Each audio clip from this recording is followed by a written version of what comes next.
کفر کے اوپر پڑے رہے اور اسلام لانے کی طرف انہوں نے دھیان نہیں دیا۔ اسے تمام تر لوگوں کے سامنے یہ بات ارشاد فرمائی جا رہی ہے کہ ایمان نہ لا کر کے تم کیا کر لو گے؟ متاع فی الدنیا، تھوڑا سا فائدہ اٹھا لو گے دنیاوی زندگی کا، دنیاوی زندگی کو تھوڑا سا ساز و سامان قرار دیا گیا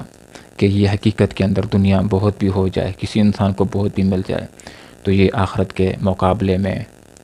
بہت حقیر ہے، یہ متاع ہے۔ امام راضی رحمہ اللہ سے یہ منقول ہے، فرماتے ہیں کہ مجھے متاع کی سمجھ نہیں آ رہی تھی کہ دنیا جس کو اللہ تعالیٰ نے متاع ساز و سامان کے ساتھ تشبیہ دی ہے، اس متاع سے کیا مراد ہے۔ فرماتے ہیں کہ ایک دفعہ میں کہیں جا رہا تھا،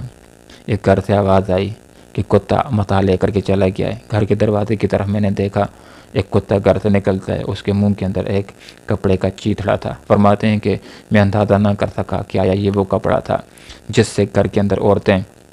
برتنوں کو دھوتی ہیں، یا یہ وہ کپڑا تھا کہ جس سے تندور کو صاف کیا جاتا ہے۔ تو مراد یہ ہے کہ گھر کے اندر جو کپڑے کا آخری استعمال ہوتا ہے وہ یہی ہوتا ہے کہ اس کے ساتھ تندور کو صاف کیا جاتا ہے، توے کو صاف کیا جاتا ہے، برتنوں کو مانجا جاتا ہے اور دھویا جاتا ہے۔ جس وقت کپڑا بے وقت ہو جاتا ہے، کسی اور کام کا نہیں رہتا، تو اس سے آخری یہی کام لیا جاتا ہے۔ تو یہ دنیا بھی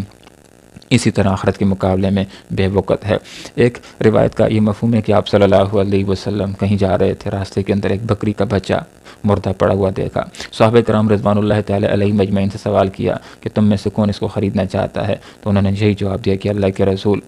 اس کو کون خریدنا چاہے گا؟ یہ تو یہی عیب دار چھوٹے کانوں والا ہے اور پھر ہے بھی مردہ، اس کو کون لینے کے لیے تیار ہوگا؟ آپ صلی اللہ علیہ وسلم نے جس وقت یہ بات محسوس کر لی کہ ان لوگوں کے دل و دماغ کے اندر یہ بات راسخ ہے کہ ان کے دل و دماغ میں بکری کے بچے کی جو مردہ ہے کوئی اہمیت اور وقت نہیں ہے، تو بات سمجھا دی کہ جس طرح تمہارے دل و دماغ کے اندر بکری کے بچے کی کوئی حیثیت اور اہمیت نہیں ہے کہ جو مردہ ہے، بے وقت ہے، حقیر ہے، اسی طرح حیثیت اس دنیا کی بھی اللہ رب العالمین کی نظر میں ہے کہ دنیا بھی ایک حقیر چیز ہے، مچھر کے پر کے برابر بھی نہیں ہے۔ ہاں اس کی اہمیت ہے، لیکن آخرت کے مقابلے میں اس دنیا کی کوئی بھی حیثیت نہیں ہے۔ یہاں پر فرمایا متاع، یہ ساز و سامان ہے فی الدنیا، دنیا کے اندر یہ فائدہ اٹھانے، ثم الینا مرجعہم، کہ ایمان نہ لا کر کے کفر کر کے اور شرک کر کے تم دنیا کے اندر مزے کر لو گے، دنیا حاصل کر لو گے، لیکن بالآخر موت کے ذریعے سے یہ سارے دنیا کے مزے، دنیا کی نعمتیں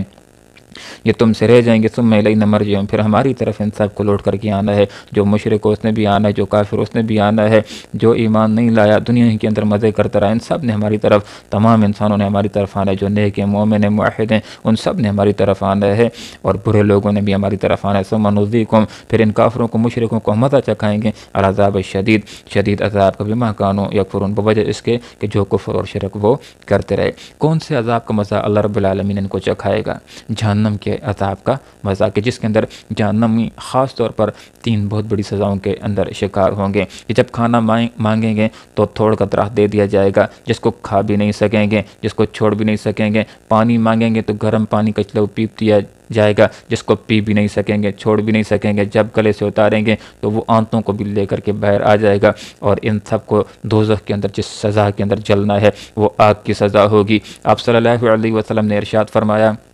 کہ جہنم کی آگ دنیا کی آگ سے 69 گنا زیادہ گرم ہے۔ صحابہ کرام رضوان اللہ تعالی علیہم اجمعین نے ارشاد فرمایا تھا کہ اللہ کے رسول، یہ جو دنیا کی آگ جہنم کی آگ کا 70واں حصہ ہے، جلانے کے لیے، تباہ کرنے کے لیے، ہلاک کرنے کے لیے، تو یہ دنیا کی آگ بھی کافی فرمایا، ہاں لیکن اس کے باوجود جہنم کی آگ اس سے 69 گنا زیادہ مزید گرم ہوگی۔ محترم سامعین، آج